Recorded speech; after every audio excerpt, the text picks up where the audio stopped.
Sedang viral di media sosial kasus pembunuhan dan penemuan mayat dalam karung. Karung berisi mayat itu ditemukan di bawah ranjang pada Selasa 25 April 2023. Kejadian menggemparkan itu menimpa warga asal Desa Kedungungung, Kecamatan Jatinegara, Kabupaten Tegal bernama Muhammad Ceri Agung.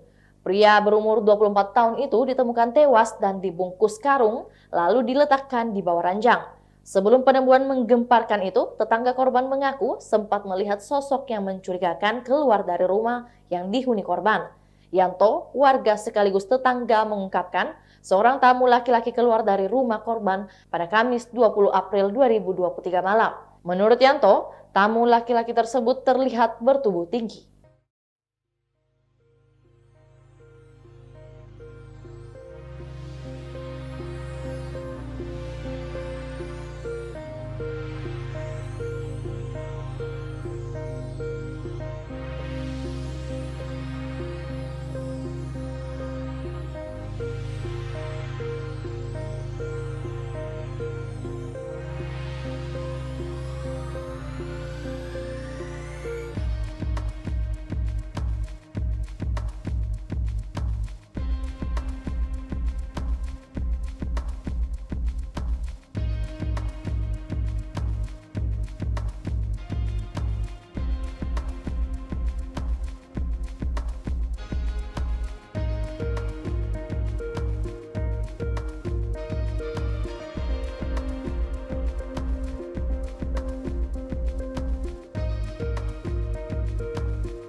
Itulah tadi berita hot news kita pada hari ini. Saksikan berita hot news lainnya hanya di kanal YouTube dan Facebook Tribun Timur. Terima kasih sudah nonton.